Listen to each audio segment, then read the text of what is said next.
Kids are resilient, my sister said when she kicked my daughter out at 2 a.m. I packed our bags and left forever. A week later, my parents called in panic.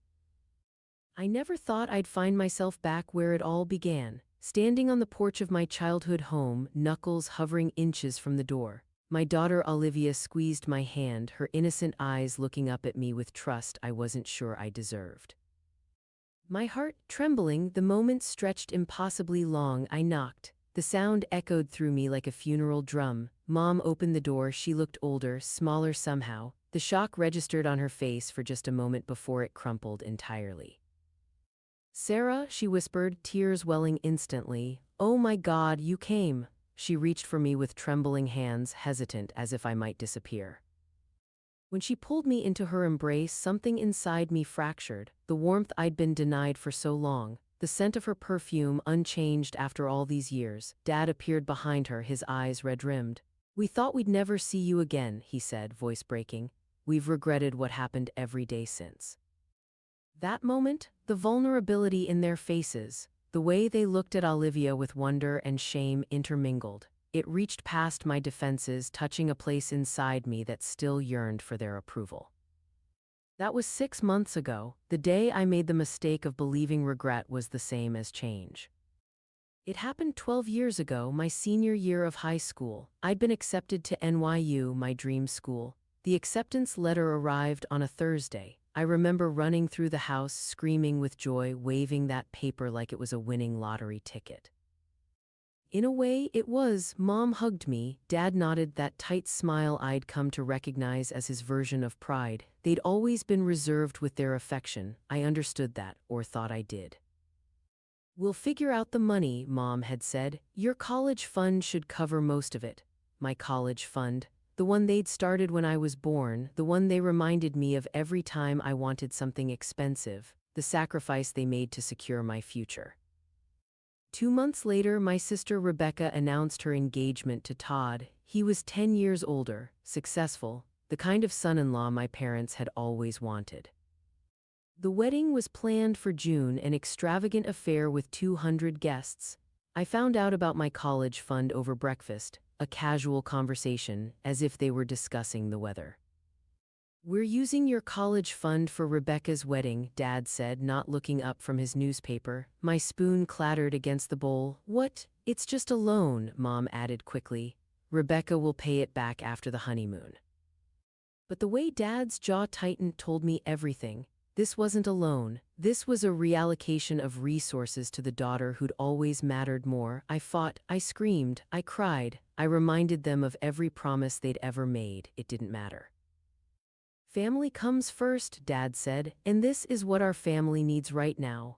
I took out loans. I worked 2 jobs. I made it through my first year at community college before dropping out. The exhaustion was too much, the resentment too heavy. Rebecca's wedding was beautiful. I stood beside her in a bridesmaid dress that cost more than my semester's tuition. I smiled in the photos. I toasted the happy couple, then I left, packed 2 suitcases and moved 3 states away, changed my phone number, started over. 5 years later, I met Daniel. He was kind, patient, everything my family wasn't. When Olivia was born, I felt a fierce protectiveness I'd never experienced before. I swore my daughter would never feel secondary, never question her worth. Another 5 years passed. Rebecca's marriage failed spectacularly. Todd had been hiding gambling debts. The perfect son-in-law wasn't so perfect after all. My parents called. They'd found me through a distant cousin's Facebook page. "We miss you," Mom said. "We miss our granddaughter." Her voice cracked. For the first time, I heard something genuine, something broken. I couldn't deny Olivia her grandparents, not without trying. Everyone deserves a second chance, that's what I told myself. So we moved back, not into their house at first. We rented an apartment nearby, weekend visits, cautious steps toward reconciliation. Then Dad had his heart attack. My parents' house was too big for them to manage alone. The medical bills piled up. Their retirement savings weren't enough. "Just until Dad recovers," I told Daniel when I suggested we move in with them. 3 months, maybe 4. He didn't argue. He never did when it came to family, even when that family had hurt me so deeply. The first month went smoothly. Olivia loved having her grandparents around. Mom taught her to bake cookies. Dad, even in his weakened state, told her stories from his childhood. It started small, Mom casually mentioning they were a bit short for the electric bill. Just temporary, she assured me, until Dad's disability comes through. I wrote the check without hesitation. It felt good to help, to be needed. A week later, the car needed repairs. Then the water heater broke. Each time a small request, each time an outpouring of gratitude that filled something empty inside me. "We don't deserve you," Dad said one evening, his hand covering mine. "After everything we put you through." Physical sensations became my language, a racing pulse, breath catching, chest tightening, the validation I'd craved for decades. By the third month, I was paying for everything. Mortgage, utilities, groceries, Dad's medications. Little by little, they had transferred every financial responsibility to my shoulders. Then I discovered the loan. Mom left the statement on the kitchen counter, perhaps accidentally, perhaps a test. $50,000 they had taken out to help Rebecca start her wedding planning business. A business that failed within a year, a loan with 3 missed payments and threatening letters. My hands shook, barely holding together, the weight of unspoken expectations pressing down. Suffocating, I confronted them, my voice surprisingly steady. "Were you going to tell me about this?"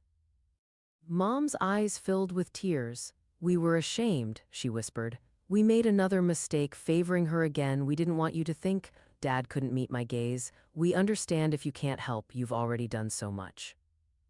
What was I supposed to do? Let them lose the house, watch their shame deepen? They needed me. Finally, they needed me. I paid the loan too, all of it. "You're such a blessing," Mom said, tears in her eyes when I showed her the receipt for the final payment. "We don't know how we raised someone so forgiving." For a moment, I felt it, the approval I'd been seeking my entire life. The scales finally balanced in my favor. That feeling lasted exactly 2 weeks. Rebecca arrived with her kids, twins, a boy and girl, both 8, the same age as Olivia. Her latest relationship had ended. She needed a place to stay just until she got back on her feet. At first, it was fine, forced smiles and polite conversation. Rebecca seemed genuinely thankful for the help. She even brought a housewarming gift, a cheap candle, but the gesture surprised me. "I've grown up a lot," she told me over coffee that first morning, her voice softer than I remembered. "Motherhood changes you." I wanted to believe her, needed to believe her. The shift was gradual, almost imperceptible. First came the small liberties. Rebecca borrowing my clothes without asking, using my expensive face creams, small intrusions that seemed petty to complain about. Then came the comments, little digs disguised as observations. "Olivia's so quiet, my kids are so outgoing," she'd say at dinner, a prideful smile playing on her lips. Or, "Don't you think Olivia watches too much TV? My kids prefer educational activities." Each comparison a paper cut, insignificant alone, unbearable in accumulation. I watched my parents' response to her return. The quiet gratitude they'd shown me began to diminish as their attention shifted. Their eyes lit up when Rebecca entered a room. They laughed louder at her jokes, the familiar dynamic reemerging like a pattern I couldn't unsee. By the third week, priorities had clearly shifted. Rebecca's twins received new toys because they'd been through so much. Olivia's requests were met with "maybe later, sweetie." My daughter, wise beyond her years, noticed everything. "Mommy, why does Grandma always ask what the twins want for dinner?" she whispered one night, her small voice tight with hurt. The room felt smaller, memories larger than the walls could contain. A universe of unresolved emotions condensed into this single, breathless moment. My heart shattered. "I don't know, baby." The truth tasted like metal on my tongue. Rebecca's encroachment continued, inch by careful inch. She'd ask Olivia to keep an eye on the twins while she made a quick call. The calls grew longer, more frequent. "She's so good with them," Mom would gush, as if Olivia's role as unpaid childminder was a compliment.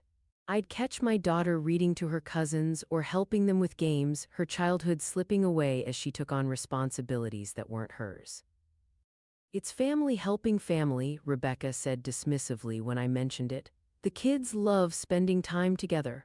but I saw the weariness in Olivia's eyes, the way she'd check her cousin's needs before expressing her own, a pattern I recognized too well.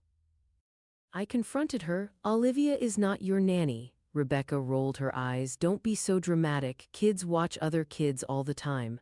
I took it to our parents. They sided with Rebecca. She's going through a hard time, Mom said. We need to support her. The implication was clear. My stability made me less deserving of consideration. I had to travel for work 3 days in Chicago, an important client I couldn't reschedule. We'll take good care of Olivia, Mom promised, her hand resting on my shoulder with practiced tenderness. I believed her, fragments of hope still clinging to reason, another mistake in a lifetime of misplaced trust. The first day away, Olivia's voice was bright during our nightly call. Small talk about cookies with Grandma, a movie with her cousins, normal things, safe things. The second day, something shifted. Her words came quicker, less detail. When I asked about her day, a pause stretched between us like a warning. It's fine, she said finally, too small a voice for my vibrant child. My stomach twisted, instinct awakening, the primal knowledge of a mother sensing danger. Are you sure, sweetie, you can tell me anything? I know. Another pause. I love you, Mom. I love you too. I hung up, dread spreading through me like ink in water, staining everything it touched. That night, sleep evaded me, memories surfaced unbidden, my childhood bedroom, the way I'd make myself small, invisible. The less space I occupied, the less I could be faulted for existing in their world. Was Olivia learning the same terrible lesson? My phone rang at 2:17 a.m. Olivia's small face illuminating the screen. My heart stopped. Mommy? Her voice broke on the word, shattered into jagged pieces that cut through my chest. What's wrong, baby? I was already out of bed, throwing clothes into my suitcase with one hand. She was crying. The sound of her tears unmade me, atom by atom. Aunt Rebecca kicked me out of my room, she sobbed. She said her kids needed it more. My stuff is in the hall. Grandma and Grandpa didn't say anything. Time slowed, then accelerated, my vision tunneling to a single point of blinding rage. Put Grandma on the phone. She's sleeping. They're all sleeping. I'm in the bathroom, hiding. My child was hiding to call me. I'm coming home right now. I'm sorry, she whispered, the words a knife between my ribs. This isn't your fault, not any of it. I called my parents after hanging up. The phone rang and rang. I called Rebecca, straight to voicemail. I took the first flight home. Every minute stretched into hours, every mile a marathon, my body vibrating with fury and fear and the crushing weight of my own failings. How had I let this happen? Again, the endless cycle of hope and betrayal playing out with my daughter as collateral damage. My knuckles turned white around the steering wheel as I drove from the airport, the familiar streets mocking me with their normalcy, as if the world hadn't altered fundamentally overnight. The scene that greeted me was worse than I'd imagined. Olivia's belongings were piled in the hallway, books and clothes spilling from hastily packed boxes, her treasured snow globe collection, each one a memory from our travels, broken on the floor. Her mattress had been moved to a corner of the living room.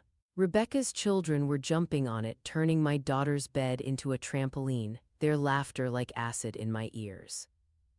Olivia sat on the stairs, watching, her small face streaked with tears, defeated in a way no child should ever be. She saw me first, relief flooding her features. She ran to me, collided with my body. I held her so tight I feared she might break, but she was already broken, we both were. Rebecca emerged from the kitchen, coffee mug in hand. Surprise flickered across her face before settling into practiced innocence. You're back early, she said, as if commenting on the weather. The rage inside me was a living thing, clawing, screaming, demanding release. What the hell is this? My voice sounded foreign, dangerous. Rebecca shrugged, a single dismissive movement that erased Olivia's pain. The kids were fighting in their room. This is a temporary solution. Throwing my daughter's things into the hallway, breaking her belongings, that's your solution? Don't be so dramatic. Kids are resilient.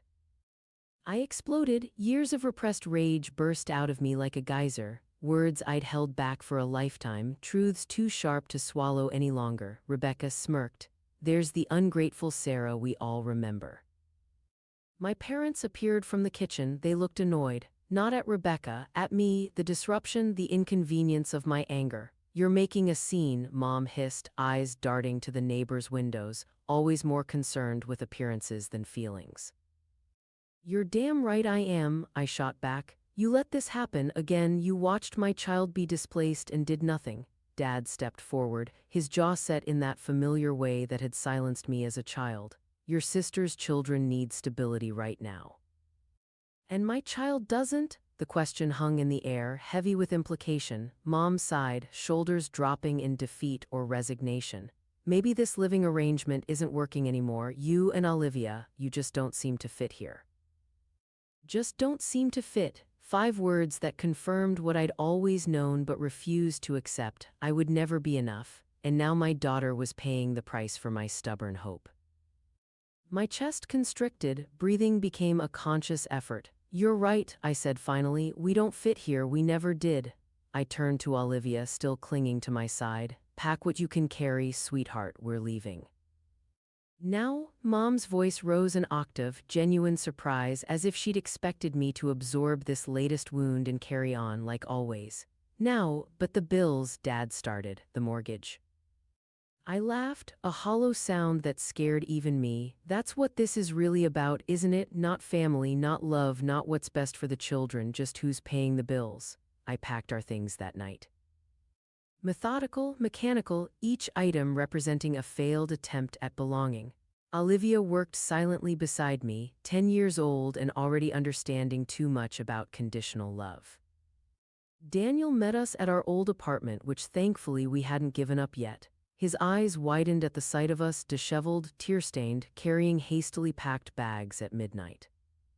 He didn't say, "I told you so." He didn't demand explanations. He just held me while I cried, then helped Olivia set up her bed, making sure her favorite stuffed animal was tucked in beside her. At that moment I saw what family should be, not blood, not obligation, but this quiet act of care without expectation. When Olivia finally fell asleep, Daniel and I sat at the kitchen table, steam rising from mugs of tea neither of us would drink. "I should have listened to you," I whispered. He shook his head. "You needed to try for yourself, for Olivia. I exposed her to their toxicity, their favoritism." My voice broke. "She's going to carry these scars." "Yes," he agreed, his honesty a balm. "But she's also going to remember that her mother chose her, that you put her first when no one put you first." His words penetrated the fog of my self-recrimination, a small light in the darkness. The next day, I stopped all financial support. No more mortgage payments, no more utility bills, no more groceries. My hands trembled as I canceled the automatic transfers. Was I punishing them or finally setting myself free? Both, neither. The lines blurred in the aftermath of betrayal. My mother called a week later, panic in her voice. "The bank called about the mortgage," she said. "We can't make the payment without your help." I closed my eyes, saw Olivia's face streaked with tears, her belongings scattered in the hallway, her trust in me, in family, fractured because I'd placed her in harm's way. My breath caught, held, released. "That's not my problem anymore." "But we're family," she insisted, the word wielded like a weapon, a chain meant to bind me to obligation. "Yes," I agreed, "and family should protect each other like you protected Rebecca's children over Olivia." The silence stretched between us, filled with decades of unspoken hurt. "We never meant to hurt you," she finally said. "Or Olivia, but you did every time, and I let you." My finger hovered over the end call button. A lifetime of conditioning urging me to apologize, to make it right, to shrink myself. Not anymore. "Sarah, please." I hung up, blocked their number. The relief was immediate, physical, as if gravity had lessened its hold. My shoulders dropped, my breathing deepened. Was this healing or just another form of breaking? 3 months later, I heard through a mutual acquaintance that my parents lost the house to foreclosure. Rebecca moved in with another friend, burning that bridge within weeks. I should have felt guilt or satisfaction. Instead, I felt nothing but a profound emptiness, a space where pain had lived for so long, now vacant, waiting to be filled with something new. Olivia and I settled back into our apartment. Daniel joined us for dinner most nights. We created new traditions: game nights, Sunday baking, a nighttime ritual of sharing our rose best part of the day and thorn worst part. Slowly, Olivia's smile returned, full and uninhibited, not the careful one she'd worn in my parents' house. I started therapy, began unpacking the years of conditional love and emotional manipulation. The sessions were grueling, excavating buried truths, confronting the ways I'd allowed myself to be diminished. Why did they always choose her? I asked my therapist during one session, the question that had haunted me for years finally spoken aloud. Some parents confuse need with love, she replied. Rebecca's chaos made her seem more in need of support. Your independence was mistaken for not needing them. It didn't excuse their behavior, nothing could, but it helped me understand. And I repeated the pattern, I admitted, moving back, hoping for a different outcome. Patterns are powerful, she said gently. Breaking them takes tremendous courage. Was that what I'd done? Shown courage? It felt more like desperation. The instinct to protect Olivia overriding decades of conditioned response. 6 months after we left, Olivia asked about her grandparents. We were baking cookies, her grandfather's recipe. The irony wasn't lost on me. Do you miss them? I asked carefully. She nodded, then shook her head, confused by her own feelings. I miss the good parts, when Grandma taught me to knit, when Grandpa told stories. My chest tightened, the complex truth of loving flawed people. It's okay to miss the good parts, I told her, and it's okay to be angry about the bad parts. Are you still angry? Her eyes, so much like mine, searching my face for guidance. Sometimes, I admitted, but mostly I'm sad for what could have been. I told her the truth in age-appropriate terms, that sometimes people can love you but still hurt you, that it's okay to love someone from a distance if being close to them causes pain. Like looking at the sun through special glasses, she asked. I smiled. Exactly like that. Yesterday, I received a letter, my mother's handwriting on the envelope. I haven't opened it yet. It sits on my desk, a Schrödinger's cat of possibilities. My hands hover over it, trembling, just like they trembled on my parents' doorstep 6 months ago. Every memory crashes against me, fragments of what we were, what we could have been. Perhaps the letter contains more excuses, more guilt, more manipulation, or perhaps finally an acknowledgement of the hurt they caused. Either way, I no longer need their validation to know my worth. I look at Olivia, happily doing homework at the kitchen table, and I see my greatest achievement. Not just raising her, but breaking a generational chain that would have eventually wrapped around her too. Some debts can never be repaid, some betrayals cut too deep for simple forgiveness, but new beginnings are always possible. I pick up the letter, whatever it contains, it can't hurt me anymore. I've built something stronger than the pain of rejection, something they can never take away. A life defined by love without conditions, by worth that isn't measured against someone else's needs, by the simple, revolutionary act of putting my child first, always.